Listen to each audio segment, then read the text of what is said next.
వి gold trusted gold buyers మీరు తాకట్టు పెట్టిన బంగారాన్ని విడిపించి ఈ రోజు ఉన్న మార్కెట్ ధరకు కొనబడును.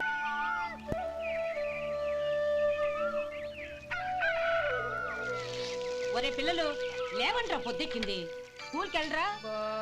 కాకిగోల ఈ ముసలమ్మ కాసేపు పడుకోనేవద్దు కదా. ఒరే గోపాలం, విన్నావా? వీళ్ళు నోటుకొచ్చినట్టు వాగుతున్నారు. నేను ముసల్దాన్నంట, నాది కాకిగోలంట.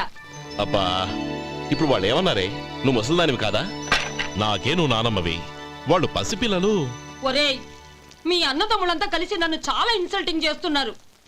ఇప్పటికీ కళ్ళజోడు లేకుండా నేను సూదిలో దారం ఎక్కించగలను తెలుసా? కానీ మనుషుల్ని గుర్తుపట్టలేదు. చూసావరా చూసావరా? నువ్వు ఊరుకోవే. ఊరుకుంటారులే. లేవండ్రా. గుడ్ మార్నింగ్ అన్నయ్య. Good morning. గొప్ప అన్నదమ్ములు.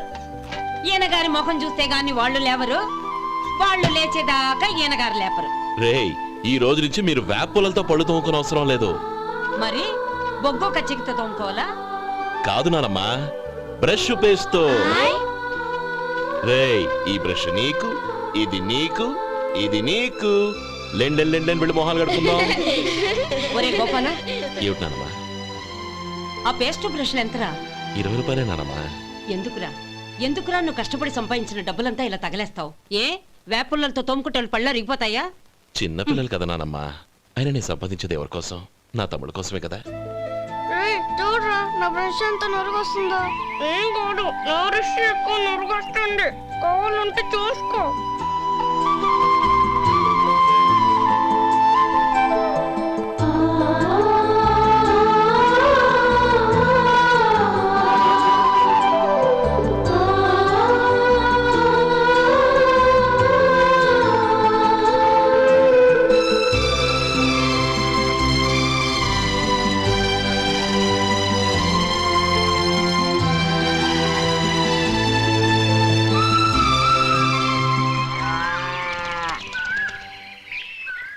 రే గోపాలం, బజార్కి వెళదాం. సాయంత్రం తొందరగా ఇంటికి వచ్చాయి.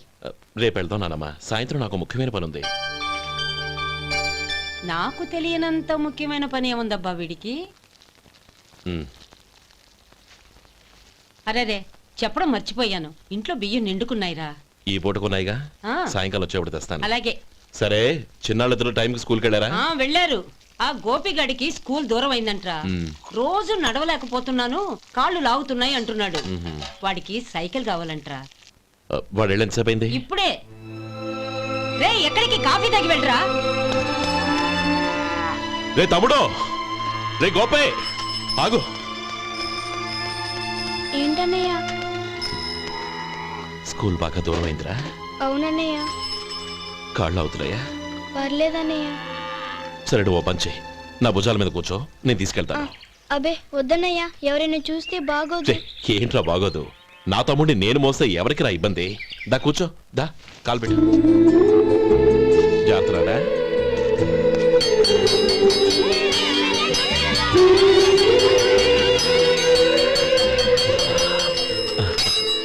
చూసావా, స్కూల్ కరెక్ట్ టైంకి వచ్చేసాం. అవును, థ్యాంక్స్ అన్నయ్య. తమ్ముడు, డబ్బు చేతికి అంతగానే సైకిల్ కొనిస్తానే. అలాగే అన్నయ్య. టాటా అన్నయ్య. టాటా.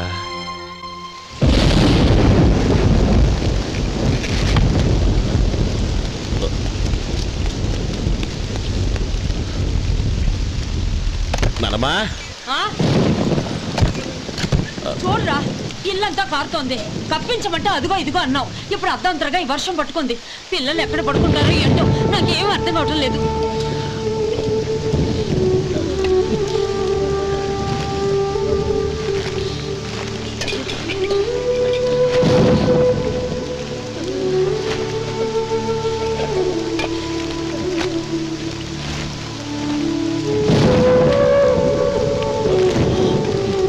నానమ్మా, కింద తుడిచి పిల్లలకి పక్కై.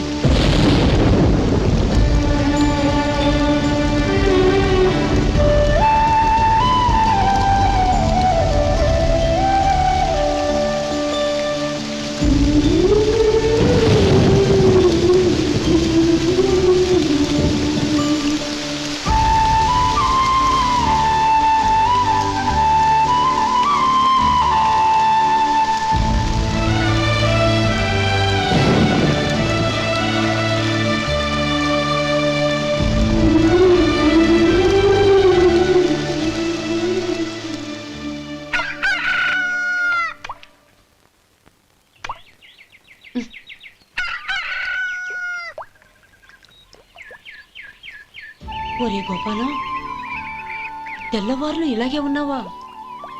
ఒరే, గత జన్మలో నువ్వు వీళ్లకు రుణపడి ఉన్నావు, లేక వచ్చే జన్మలో వీళ్ళు నీకు రుణపడి ఉంటారో తెలీదు గాని నీలాంటి అన్నను నేను ఎక్కడా చూడలేదురా. రక్త సంబంధానికి రుణాలేంటున్నానమ్మా. అన్నట్టు చెప్పడం మర్చిపోయానురా. లక్ష్మీపతి మనందరినీ ఇవాళ సాయంత్రం వాళ్ళ ఇంటికి రమ్మన్నాడు. రండి రండి. ఏంట్రా ఉన్న పడంగా అందరినీ కట్టకట్టుకొని రమ్మని పిలిచావు? ఏంటి విశేషం? ఏం లేదమ్మమ్మా, రేపు మంచి రోజు. నా చెల్లెళ్ళకి నీ తమ్ముడికి నిశ్చితార్థం ఏర్పాటు చేశాను. అంచేత ఈ రాత్రికి మీరు ఇక్కడే భోజనాలు చేసి పడుకుంటే రేపొద్దున ఆ కార్యక్రమం కాస్త పూర్తి చేసుకోవచ్చు. బావా, మరీ అంత ఈ హడావుడి విషయంలో నువ్వే మాట్లాడొద్దు. నిన్ను అడిగితే నీ తమ్ముళ్ళ పెళ్లిళ్ళయ్యాక చేసుకుంటానంటావు. ఈలోగా నా చెల్లెలు ఇదిగో ఇలా అయిపోద్ది. ఏంటి? అందుకే నేను ఈ నిర్ణయం తీసుకున్నాను. రేపు తెల్లవారుజామున మంచి ముహూర్తం ఉంది. ఆ ముహూర్తానికే నిశ్చితార్థం, అంతే. అది ఇంకేం? రాధా, నీకిద్దరు పిల్లలు పుడతారు, ఓ పాప ఓ బాబు. అదేం కుదరదు, నాకు 10 మంది కావాలి. ఆ? అవును, ఇల్లంతా ఎప్పుడు పిల్లలతో కలకల్లాడుతూ ఉండాలి. 10 మంది సరిపోతారా? అన్నయ్య అన్నయ్య, అర్జెంట్ గా పాస్ కెళ్ళాలన్నయ్య. కింద బాత్రూమ్ ఉంది, వెళ్ళు. అక్కడ కనిపించలేదు అన్నా. కిందకెళ్ళి వెతుకో, అదే కనబడుతుంది. అన్నయ్య అర్జెంట్ అన్నయ్య, నువ్వు తీసుకెళ్ళవు. అబ్బబ్బబ్బా, విసిగించుకో, ఇక్కడి నుంచి వెళ్ళు. నువ్వు ఉండు రాధా, పదమ్మా, నేను తీసుకెళ్తాను.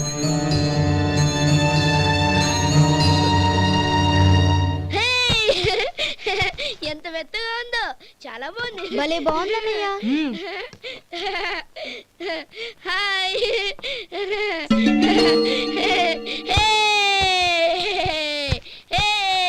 అయ్యో నా మంచం, నువ్వు ఎక్కి తొక్కడానికి నా మంచమే దొరికిందా?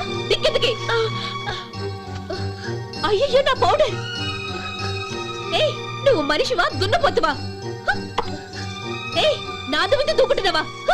నీ చుండ్రంతా నాకు అంటించారుగా. నా పాలిటి శనిగాళ్ళ దాపురించారు. ఏంటా చూపులు? బయటికి పోండి. రాధా, ఏంటి గొడవ? చూడండి, మంచం అంతా తొక్కేసి నా పౌడర్లు సెంట్లు ఎలా నాశనం చేశారు ఈ దెయ్యాలు.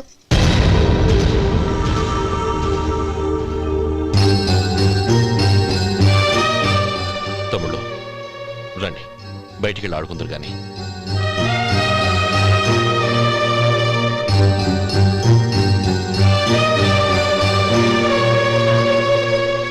ఏమ్మా, బావగారు తమ్ముళ్ళు నిన్ను బాగా విసిగిస్తున్నారా? విసిగించడం కాదన్నయ్య, ప్రాణాలు తీసేస్తున్నారు. పెళ్ళయి నేను ఆ ఇంట్లో కాలు పెట్టక ముందు రోజే ఆ దరిద్రుల్ని హాస్టల్లో చేర్పించేయాలి. అప్పుడే నాకు మనశ్శాంతి.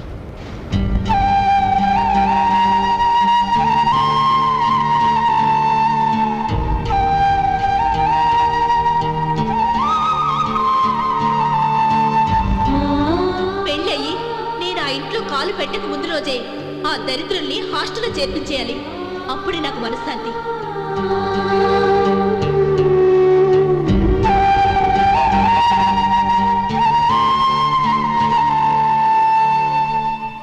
అది ఇలా ఇవ్వండి బాబు. నువ్వు వెళ్ళి కొబ్బరికాయలు తీసుకురా నాయన. అలాగేనండి. అమ్మా, ఆ పూలు అక్కడ పెట్టండి. ఇవ్వండి. ఏంటి బావా నువ్వు అనేది? అవును బావా, నాకు ఈ పెళ్లి సరిపడదు. నీ చెల్లెలకి వేరే సంబంధం చూసుకో. నీకేమన్నా మతిపోయిందా? ఏం మాట్లాడుతున్నావో తెలిసే మాట్లాడుతున్నావా? అయినా నా చెల్లికొచ్చిన లోటేంటి? నా కాబోయే భార్య నా కుటుంబంలో ఐకమత్యం పెంచుతుంది అనుకున్నాను, కానీ పెళ్లికి ముందే నా తమ్ముళ్ళని నా నుంచి విడదీయడానికి ప్రయత్నిస్తుంది అనుకోలేదు. తన అన్నదాంట్లో తప్పే ఉంది బావా. ఏ అమ్మాయి అయినా పెళ్ళైన తర్వాత తన భర్తతో సంతోషంగా ఉండాలని కోరుకుంటుంది. అయినా నీ తమ్ముళ్ళని హాస్టల్లో చేర్పిద్దామంది గాని నడి రోడ్లో వదిలేద్దాం అనలేదుగా. నా నుంచి వేరు చేయాలనే ఆలోచన వచ్చాక అది హాస్టల్ అయినా నడి రోడ్డైనా ఒకటే బావా. బావా, తొందరపడుతున్నావు. నీకేమీ లేకపోయినా నా చెల్లెల్ని ఇష్టపడిందని నువ్వు సుఖంగా బతకడం కోసం నేను ఎన్ని ఏర్పాట్లు చేశాను తెలుసా? 50 ఎకరాల పంట పొలాన్ని నీ పేరు రాసి రెడీగా ఉంచాను. ఈ ఇల్లు కూడా నా చెల్లెలి పేరు రాశాను. నా తమ్ముళ్ళని నా నుంచి దూరం చేసే ఏ ఆస్తి నాకు అక్కర్లేదు. బావా, ఊరందరినీ పిలిచాను. నిశ్చితార్థానికి ఏర్పాట్లు చేశాను. పెద్దలందరూ వచ్చి కూర్చున్నారు. ఇప్పుడు అర్ధంతరంగా నిశ్చితార్థం ఆగిపోతే నా చెల్లెలి జీవితం ఏమైపోతుందో ఒక్కసారి ఆలోచించు. అందుకే బావా, నిశ్చితార్థానికి ముందే ఈ నిర్ణయం తీసుకున్నాను. దయచేసి నన్ను వదిలే. బావా, నా చెల్లెలు నీ పైన మోసుబడిందని నీకు మిల్లులో పనిచ్చి నెల నెలా జీతం ఇస్తున్నాను. మమ్మల్ని కాదని ఎలా బతకగలవో ఒక్కసారి ఆలోచించు. బావా, గడ్డి తిని పశువులు కూడా బతుకుతాయి. కానీ జీవించడానికి మమతానురాగాలు కావాలి. నేను జీవించడానికి ఇష్టపడతాను. బతకడానికి ఎన్నో మార్గాలున్నాయి. వస్తాను. గోపాలం, ఒక్క మాట గుర్తుంచుకో. ఏ తమ్ముళ్ళ కోసమైతే నువ్వు నా చెల్లిని వద్దనుకుంటున్నావో అదే తమ్ముళ్ళ జీవితాల్లోకి సంపాదన, పెళ్లి అనేవి రాగానే నిన్ను నిర్దాక్షిణ్యంగా నడి రోడ్డు మీద వదిలేసిపోతారు. అప్పుడు తెలుస్తుంది నీకు నా విలువ, నా చెల్లెలి విలువ. చూడు లక్ష్మీపతి, ఏ రోజైతే ఈ ప్రపంచమంతా ఉదయించే సూర్యుడి కోసం పడమటి వైపుకు తిరిగి ఎదురు చూస్తుందో ఆ రోజు నీ కోరిక నెరవేరుతుంది. ఓహో, అంత గొప్పవాళ్ళ నీ తమ్ముళ్ళు? గొప్పవాళ్ళు కాదు, సామాన్యులు. అందుకే నాకంత ధైర్యం.